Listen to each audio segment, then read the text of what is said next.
तो चलिए दर्शकों, इस बीच आगे बढ़ेंगे। एक बड़ी खबर आपको बता दें, टीटी पेपर लीक पर महाराष्ट्र में बवाल मचा है। सरकार के खिलाफ कांग्रेस ने प्रदर्शन किया है। फडणवीस सरकार पर निशाना साधा गया है। सीएम फडणवीस का एसआईटी बनाने का आदेश जारी हो चुका है। दोषियों पर सख्त एक्शन के निर्देश भी फडणवीस ने दिए हैं। लेकिन महाराष्ट्र की सियासत में अब इसको लेकर जमकर बवाल शुरू हो चुका है। महाराष्ट्र में शिक्षक पात्रता परीक्षा यानी कि टीईटी का पेपर लीक होने के बाद सियासी बवाल तेज है। जिस परीक्षा का आयोजन होना था उससे पहले ही पेपर लीक की खबर सामने आने पर सरकार ने परीक्षा रद्द कर दी और इस पूरे मामले की जांच के आदेश दिए हैं। पेपर लीक को लेकर विपक्षी कांग्रेस ने राज्य सरकार के खिलाफ मोर्चा खोला है। कांग्रेस कार्यकर्ता सड़कों पर उतरे और राज्य सरकार पर परीक्षा व्यवस्था पूरी तरह विफल होने का आरोप लगाया। प्रदर्शनकारियों ने कहा कि लाखों अभ्यर्थियों के भविष्य के साथ खिलवाड़ हुआ है और सरकार जवाब दे। बढ़ते राजनीतिक दबाव के बीच मुख्यमंत्री देवेंद्र फडणवीस ने पूरे मामले की जांच के लिए विशेष जांच दल यानी एसआईटी गठित करने के निर्देश दिए हैं। मुख्यमंत्री ने स्पष्ट कहा कि पेपर लीक में शामिल किसी भी आरोपी को बख्शा नहीं जाएगा और दोषियों के खिलाफ सख्त एक्शन लिया जाएगा। फिलहाल पुलिस और जांच एजेंसियां पेपर लीक के पूरे नेटवर्क को खंगाल रही हैं और यह पता लगा रही हैं कि प्रश्न पत्र परीक्षा से पहले कैसे बाहर पहुंचा। नीट एग्जाम में महाराष्ट्र रडार पर था। नीट के एग्जाम के पेपर लीक होने के मामले महाराष्ट्र से ही शुरुआत हुई। आज ठाणे में टीईटी का पेपर फूटने से फिर एक बार बच्चों में बड़ी निराशा निर्माण हुई है।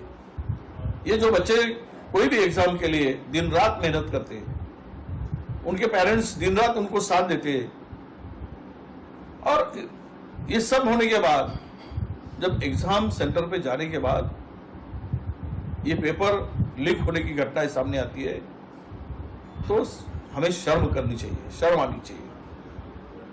महाराष्ट्र जैसे राज्य में टीईटी का पेपर लीक होना यह बड़ी दुर्भाग्य बात है, ऐसा मैं मानता हूं। यह सरकार की नाकामयाबी है। ठीक ढंग से एग्जाम भी नहीं ले सकते। इसके पहले भी पुणे में पुलिस रिक्रूटमेंट का भी पेपर इस तरह से फूटा था, ऑनलाइन एग्जाम। अरे इसे एग्जाम ये करते वक्त लेते वक्त मुझे समझ में नहीं आ रहा है सरकार की भूमिका के बारे में। अभी अगर तुमको ठीक ढंग से एग्जाम भी लेना नहीं आता है तो सरकार करके उस कुर्सी पर बैठने का अधिकार ये सरकार के पास है क्या? इसका भी चिंतन सरकार ने करना चाहिए।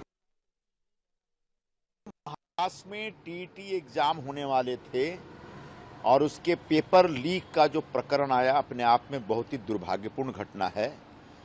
मैं महाराष्ट्र सरकार का शुक्रगुजार हूं कि उन्होंने परीक्षा होने से पहले ही उनको पता चल गया कि पेपर लीक हुआ है और उस परीक्षा को स्थगित कर दिया। हमने 2-3 लोगों को गिरफ्तार किया गया है। बड़ा विषय ये है कि पेपर लीक करने वाले एक बहुत बड़ा माफिया तंत्र काम कर रहा है पूरे देश में। सवाल सिर्फ महाराष्ट्र का या राजस्थान का या गुजरात का या यूपी का नहीं है या दिल्ली का नहीं है। ये जो कोचिंग संस्थान चलाने वाले लोग हैं वो उनके कोचिंग में पढ़ने वाले बच्चे सबसे ज़्यादा कामयाब होते हैं। इस स्पर्धा में कोचिंग संस्थान वाले पेपर लीक करने का एक पूरा रैकेट चला रहे हैं।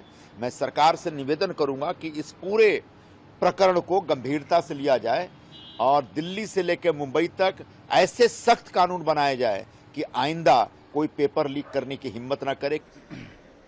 कल महाराष्ट्र में जो टीईटी की एग्ज़ाम होने वाली है उस एग्ज़ाम में जो पेपर आने वाले थे वो पेपर आज भिवंडी में बेचने के लिए कुछ लोग आने वाले हैं। ये इन्फॉर्मेशन यहाँ के डीसीपी जोन 2 पवन बंसोड़ इनको मिले थे। उन्होंने पूरी टीम तैयार करके ट्रैप लगाया था और कोनगांव एरिया में। वहाँ पे 3 लोगों को उन्होंने उनकी टीम ने हिरासत में लिया। उनकी जांच करने के बाद उनके पास से कुछ mobile, debit card, credit card, कुछ पैसे बरामद किए और जो कल इस्तेमाल होने वाले टीईटी के 4 पेपर ये भी उनके यहाँ से जब्त किए हैं। ये पेपर देखने के बाद जो एजुकेशन डिपार्टमेंट के सीनियर ऑफिसर है उनके तहत ये जांच किया, वेरीफाई किया और पता चला कि ये वही पेपर है जो कल इस्तेमाल होने वाले थे। तो उसके बाद 3 लोगों की हिरासत में लिया है, ऑफेंस रजिस्टर किया है, पंचनामा किया है, बाकी आगे की जांच हमारी चल रही है। तो महाराष्ट्र की सियासत में इस पेपर लीक को लेकर क्या हलचल है, क्या अपडेट है? शाहिद हमारे साथ जुड़े हुए हैं तमाम जरूरी अपडेट्स के साथ। शाहिद, एक तरफ नीट का पेपर लीक होना, कई पेपरों की लीक होने की लंबी श्रृंखला, एक और नाम इस श्रृंखला में ऐड हुआ है। इस पेपर के लीक होने के बाद फडणवीस सरकार ये तय है बैकफुट पर है। क्या आक्रोश लोगों के अंदर है महाराष्ट्र में? विपक्ष कैसे इस मुद्दे पर लगातार हमला बोल रहा है? विस्तार से समझाइएगा शायद। जी वैभव, आपने बहुत अहम बात कही है कि फडणवीस सरकार के बैकफुट को लेकर। तो आपको मैं बता दूं कि सरकार भले इस पूरे मामले में बैकफुट पर है, खामोशी इख्तियार किए बैठी है और एसआईटी का गठन करके उसकी भरपाई करने की कोशिश कर रही है। एसआईटी के गठन जिसके लिए किया है, उसके जो इंचार्ज है डॉक्टर पंजाब राव उगले हैं, सीनियर पुलिस ऑफिसर हैं, फिलहाल थाने में ज्वाइंट सीपी के पद पर तैनात है। और ये जो पहला मामला हुआ था टीईटी पेपर लीक का, ये भिवंडी में हुआ था, ये उनके ही जुडिक्शन में है।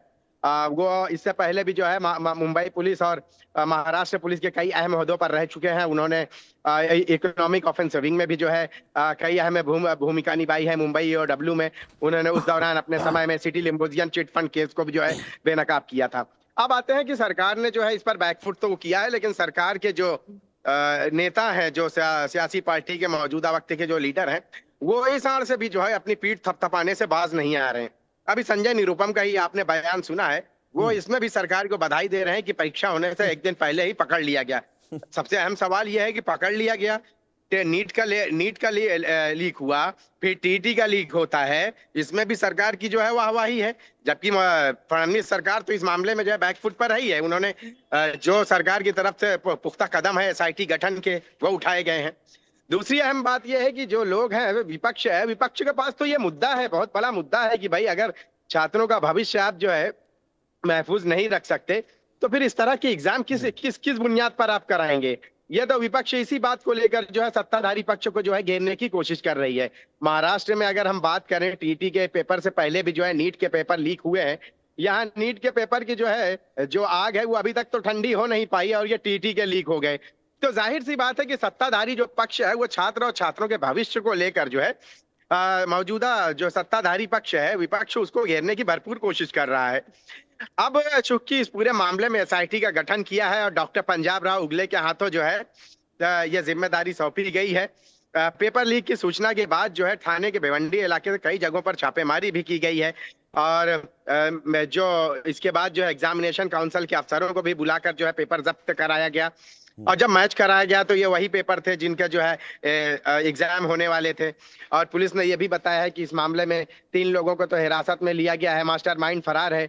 अभी भी जो है 4,28,000 जो उम्मीदवार शामिल होने थे, इन सब के लिए जो है मसला हो गया है। और उसके बाद टीचर बनने के लिए जो पहले ये एग्जाम कंपलसरी होता है, अब ये भी एक हद तक जो है टल ही गया है। अब देखिए अगला पेपर या उसकी डेट कब होती है। देखिए इसके जो है आपको मैं कुछ इस पेपर के जो है तफसीलात दर्शकों को बता दूं कि इस एग्जाम में 2 पेपर होते हैं। पहली जो है 5वीं क्लास के लिए होता है और दूसरा जो है 6ठी से 8वीं क्लास के टीचर की भर्ती के लिए होता है। और इसमें कुल जो है 150 नंबर के ऑब्जेक्टिव सवाल होते हैं, जिसमें ऐसे पास होने के लिए जनरल कैटेगरी को जो है 90 नंबर और रिजर्व कैटेगरी के लिए जो है 82 नंबर चाहिए होते हैं। इसके साथ साथ जो है हर साल इस एग्जाम में करीब 3 से 4.5 लाख कैंडिडेट शामिल होते हैं। और चूंकि पेपर टफ होने की वजह से सिर्फ 4 से 8% लोग ही पास हो पाते हैं। यही वजह है कि जो लोग हैं जिन्होंने पेपर लीक किया है, ये सारी चीजें वजह थी। पेपर टफ है और जाहिर सी बात है एलिजिबिलिटी का तो टेस्ट तो होगा ही, तो इसी वजह से ये पेपर लीक किया गया है। और इसमें जो है इस एग्जाम के पास करने के बाद भी जो है एक आप चीज देख लीजिए कि नौकरी नहीं मिलती, बल्कि सिर्फ एक एलिजिबिलिटी सर्टिफिकेट आपको मिलता है। उसके बाद भी देखिए ये हाल है कि ये पेपर लीक हो जाते हैं। और नौकरी पाने के लिए इसके बाद जो है TAIT नाम का जो है एक दूसरा कॉम्पिटिटिव एग्जाम पास करना होता है, तब जाकर परमानेंट नौकरी मिलती है। आप देखिए वैभव, सोचिए कि नौकरी की भी कोई गारंटी नहीं, नौकरी भी नहीं मिलती, सिर्फ एक एलिजिबिलिटी ये वो होता है। जो बातें आप कह रहे हैं ये बहुत अहम हैं। और इस देश के अंदर अगर हम और आप इन बातों पर चर्चा कर रहे हैं कि पेपर लीक क्यों हो रहे हैं, तो यही अपने आप में सबसे मूल सवाल है। शायद फिलहाल आपका बहुत बहुत शुक्रिया। अब हम आपको लेकर चलते हैं, मुख्यमंत्री भगवंत मान और केजरीवाल प्रेस कॉन्फ्रेंस कर रहे हैं, क्या कुछ कर रहे हैं सुनवाते हैं।